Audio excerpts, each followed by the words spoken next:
My name is Sam Likely, and I serve as the city planning manager here in the Department of City Development, joined by a group of us from the Department of City Development planning team, as well as our commissioner, Commissioner Lafayette Crump. Under the leadership of Commissioner Crump and Mayor Johnson, we've been taking on the exciting Growing MKE initiative, and we're glad so many of you decided to take your lunch hour to learn a little bit more about it. Before we jump into the content, I do want to note we have interpretation available today in both Spanish and Hmong.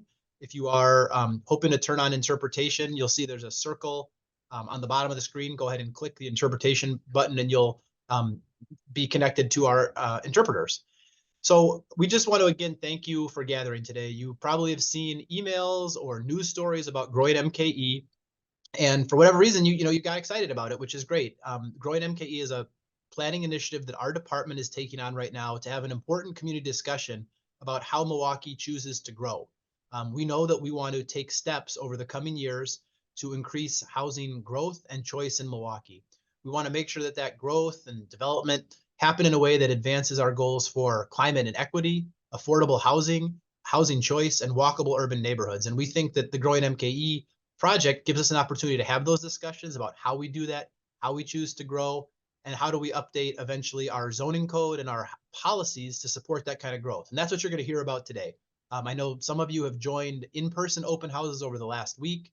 Others are choosing to connect to the material online, which is great.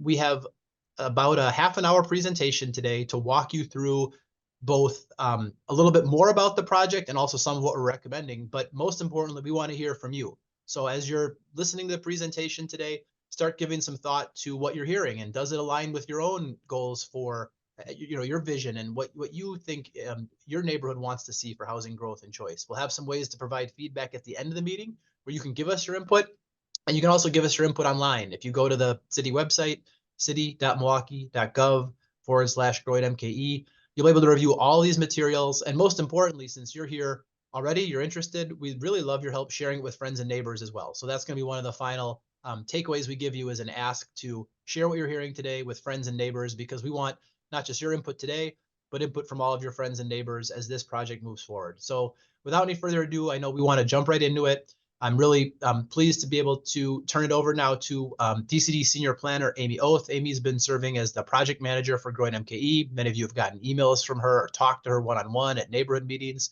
And I'll pass it now to Amy to really walk through what you're all here to hear, which is some of the preliminary recommendations for how we will grow MKE. So take it away, Amy, and thank you again all for joining. All right. Thank you, everyone. It's great to have everybody here today. Really happy you're able to join us as well. So again, I'm Amy Oath, and I work in the Department of City Development, and I'm here to talk to you about Growing MKE. So if you are not familiar with this project, what is Growing MKE? This is a citywide planning process about housing. The end result will be a proposed amendment to the citywide policy plan, in particular, the Housing and Neighborhoods chapter. So this will include both updated policies and also actions related to encouraging housing growth and choice, which includes recommendations to update the city's zoning code. So if you're not familiar with comprehensive planning in Milwaukee, the comprehensive plan is composed of a citywide policy plan, 14 area plans, and various amendments. Comprehensive plans guide future development by setting a collective vision and a roadmap for the future. They're updated based on the changing needs in the community. So for Growing MKE, we're looking at how to support evolving housing needs. So planning process. So we're about a third of the way through the planning process. There are 2 phases in the Growing MKE project overall. So this summer and fall, we checked in with the community and we looked at setting goals. We talked about the state of housing in Milwaukee and how zoning is a piece of the puzzle.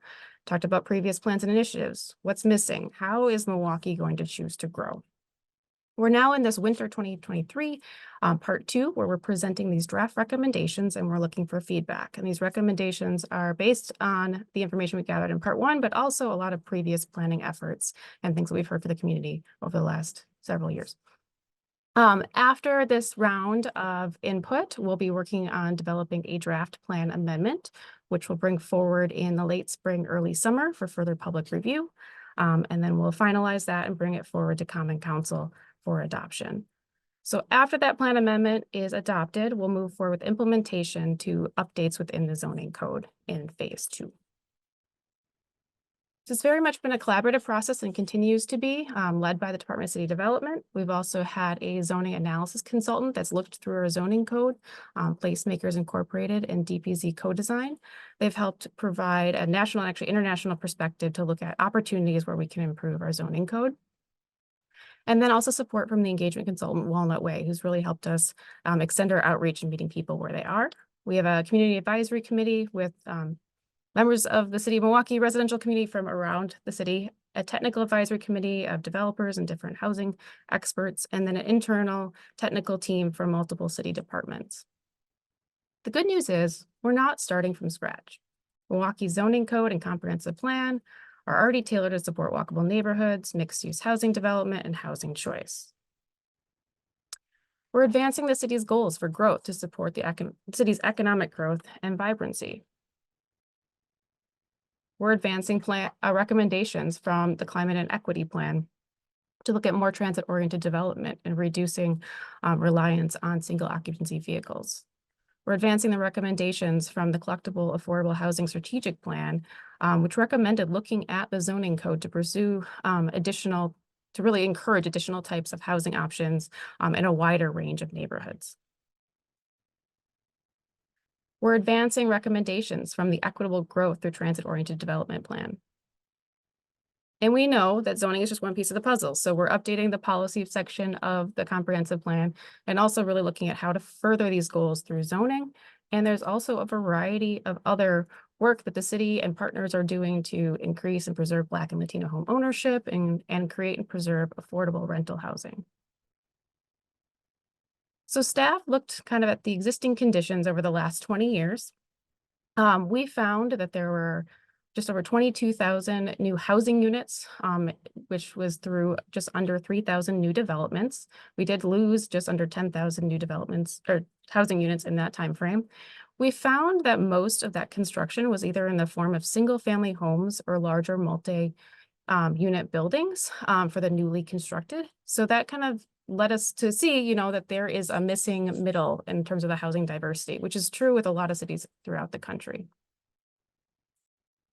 So I have mentioned the word zoning quite a few times, and if you're not familiar with it, you might be asking why we're talking about it. So zoning started in the 1920s and 30s. Milwaukee's first zoning code was in the early 1920s. And a lot of the older parts of our city were actually built before that zoning code. So things kind of developed organically. There was a wide mix of housing types throughout the city, and you still see a lot of that within some of our older neighborhoods. Zoning kind of came about because there was the growth of different industries and noxious uses near residential. So the idea was to group zones together. It has unfortunately been used to further issues with segregation and inequities as well. So we're really trying to, with this project, look at getting our zoning code back to where we allow for more diverse housing types within neighborhoods, creating greater flexibility to live, for people to live in neighborhoods throughout the city, throughout their lifetime and their varying needs. So the zoning code has two parts. There's both the zoning map and the zoning text. Every property in the city of Milwaukee has a set zone. And then that zone has associated rules for the types of uses that can go on that property, the size of the building, etc. With this plan update and the eventual zoning code updates, we are looking at just updating the text. So no one's zoning on their property would be changing, just what they're allowed to do with it. So really just looking at how we can have some incremental growth within our neighborhoods. And we'll explain that a little bit more in a few slides. So what does zoning for housing look like in Milwaukee? 40% of the residentially zoned parcels only allow for one housing unit. That said, more than half of residentially zoned parcels allow for two or more housing units, including the areas of the city with the largest vacant lots. And then we also already allow multifamily housing in all commercial corridors, districts, and downtown. And we're actually ahead of the nation in allowing housing in some of these areas. So from that part one engagement, We engage directly with over 830 people through pop-ups at office hours, at libraries, open houses, pop-ups at events, senior center pop-ups, and focus groups with residents, developers, and designers. We had over 1,500 website visitors and 750 online survey respondents, and hopefully some of that were you. And if you're joining the process now, please continue to have input and spread the word. We have support from the AARP through a community challenge grant to really help extend our efforts in reaching the over 55 population, which has growing diversity of housing needs, and also support from the Community Development Alliance. So overall, some themes emerged from those public comments in the part one, and people really are excited about the idea of growth and diversity and housing. And really creating a vibrant city where everyone can have a great quality of life, and there's great building design, sustainability, resilience, and the ability to really walk through neighborhoods and have the type of housing that everyone needs. So from all that outreach and our previous planning efforts, we've developed the 4 following kind of overarching goals that go along with this plan. And in the coming slides, we have recommendations to try to help us meet these goals. And so one of the things we've been asking at the open houses and also through the online survey is whether or not you think that these recommendations will help us get to these goals. So first, housing choice and equity. Everyone has a healthy, stable housing that they can afford. Economic development. Milwaukee is an economically resilient city. Connectivity. Milwaukee is a city of vibrant neighborhoods with amenities that can be reached by foot, bike, or transit. Climate and resiliency. Milwaukee's housing stock is resilient, and new development helps reduce our carbon footprint through building design and location.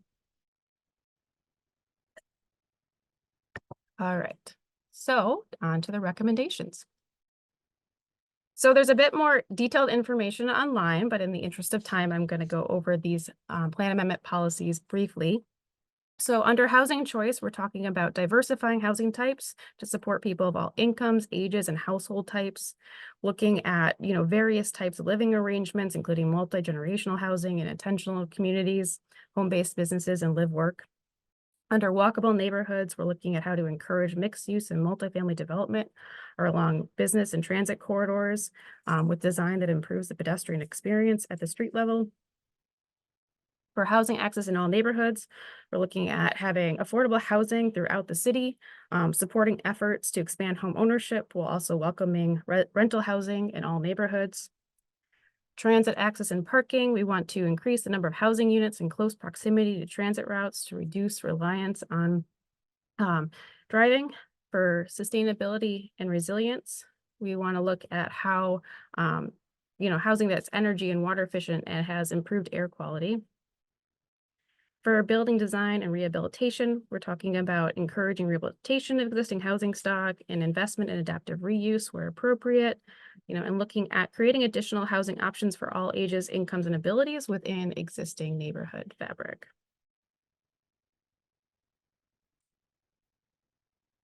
So how do we encourage more housing diversity in more neighborhoods? There's a series of recommendations on the following slides, and I'll kind of go through them all, but this is all also online if you want to follow up in more detail afterwards. So recommendation 1, update the zoning code to allow for more types of neighborhood scale housing in more neighborhoods. So essentially, we're looking at updates in the code that will allow for more incremental or gentle density within neighborhoods within different housing types that kind of weave right into existing neighborhood fabric.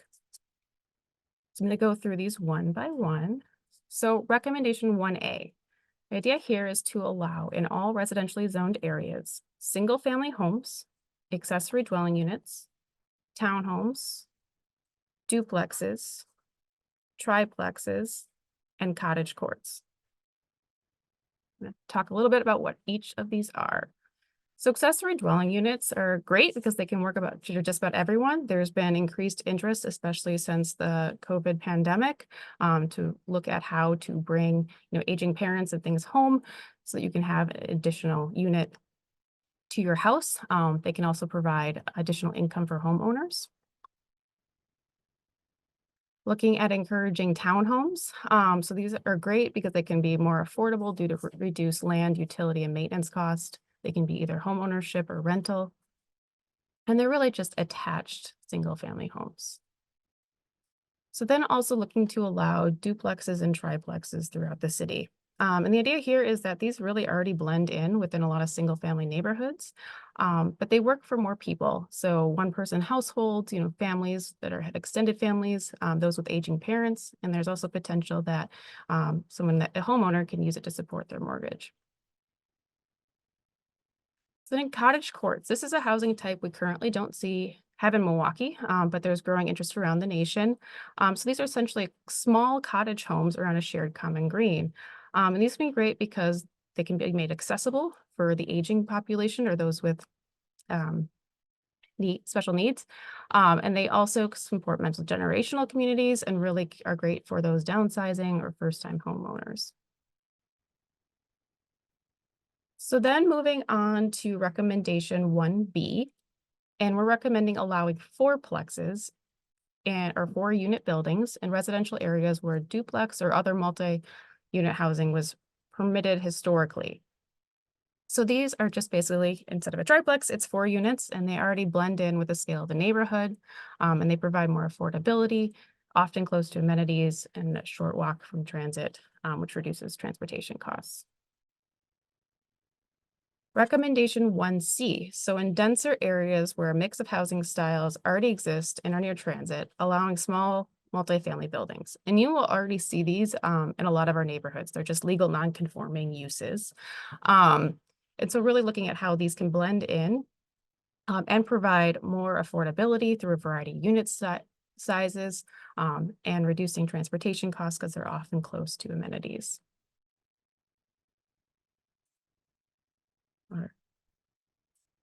All right.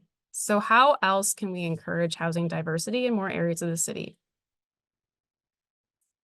Recommendation 2, encourage more housing opportunities in multifamily and commercial zoning districts. So right now we have controls or rules around the size of buildings through height, setbacks from property lines, and just the overall buildable volume. We also have 2 mathematical equations, one that's used downtown called floor area ratio, and one that's used throughout the rest of the city called lot area per dwelling unit. And these determine the number of units allowed in a building. And they're often in conflict with actually what we've said should be the size of the building. And it really doesn't provide much predictability for how a building will look. So here we're recommending that we rely instead on height limits, setback requirements, and design standards instead of these mathematical equations to kind of control what these multifamily buildings look like. And now I'm going to hand it over to Tanya. Hi, good afternoon, everybody. I'm Tanya Fonseca, and I'm the Long Range Planning Manager here at the Department of City Development. So lots of rules, obviously, as we're talking about development. And part of that, certainly, we want to consider how we ensure that the new development moving forward supports these walkable neighborhoods, given that we heard from all of you that that is a key priority of the community.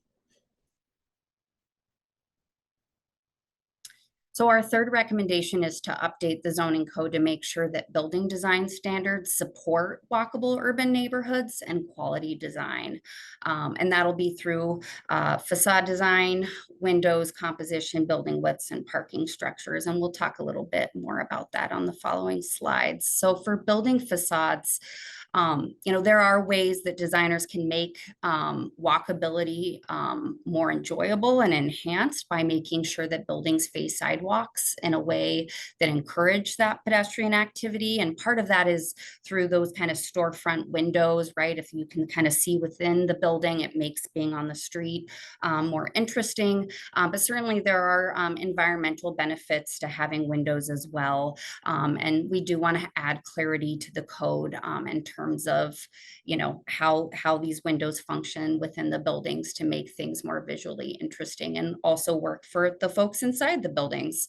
And that's why composition is so important as well. We really want to think about, the human experience within these buildings, inside and outside, to ensure that the composition of a building, is is interesting to us when we're on the street. And part of how you do that is to have kind of a base, which is what we interact with most, but also that middle and top of all buildings, whether they be old or new, is really, really important. And building widths are important. Certainly, we've all walked along streets of, larger buildings that are and are not very visually interesting. And so we want to find creative ways to kind of help reduce the scale of large buildings when they get developed so that it is kind of a more interesting walkable experience. And this can be done through varying heights of the building, courtyards, corner plazas, and of course that storefront activation. We also want to look more closely at parking structures. A lot of new developments include parking kind of within that building envelope, but we also want to ensure that it doesn't become a dominating feature and it still allows for that really positive pedestrian experience on the ground level. And that brings us to the fourth recommendation, which is to continue to evaluate our parking requirements to align with development goals and discourage excess parking. And the reason why we want to consider that is because parking is expensive and parking can take up a lot of space. But of course, we know that certainly accommodating cars will continue to be important along with all the other transportation options that we want to flourish in our environment. So when we're talking about parking, one thing we'll say in regards to the current requirements is that our code does require parking for multifamily residential development outside of our downtown area. These requirements are among the lowest in the nation and even include bonuses for locations that are near transit and that provide kind of shared parking between different uses that would use parking at different times of the day. All that said, developers generally provide more parking than what is required by the code, but we really want to continue looking at further reducing or eliminating parking minimums for housing development. And that's really important for a number of reasons. One, because requiring more parking than what is needed for residents within a residential development actually increases housing costs and doesn't always align with our climate and equity goals. And our climate and equity plan is very clear about, thinking about all of this in concert with certainly enhancing transit and walkability and all those other great modes of transit. We also want to adjust the parking requirements to support greater flexibility in our urban design and housing types to allow for more green spaces and to really continue encouraging those walkable neighborhoods and those alternative transportation methods. So in summary, all of these recommendations presented to you today by Amy and then myself, kind of support these policy statements and the recommendations for the zoning code updates to meet these 4 goals around housing choice and equity, connectivity, economic development, and climate and resiliency. So we'll kind of wrap things up here and move into questions and answers shortly, but just want to encourage everyone to head to the website if you'd like to learn more. All of the boards from our open houses this week and last week are posted online, so you can view all of those in full when you go to engage.milwaukee.gov/growingmke. We also have a survey there, so it is kind of a virtual open house format. You can also sign up for the email list there. We certainly encourage you to follow us on social media. And most importantly, please do talk to your friends and neighbors about this project and really encourage them to participate, not only online, but we are continuing to have office hours at all of the Milwaukee public libraries. And of course, we'll continue to have these online opportunities. So thank you so much for being here. And if you have any questions or comments, please feel free to drop them into the chat and then we'll be able to respond here.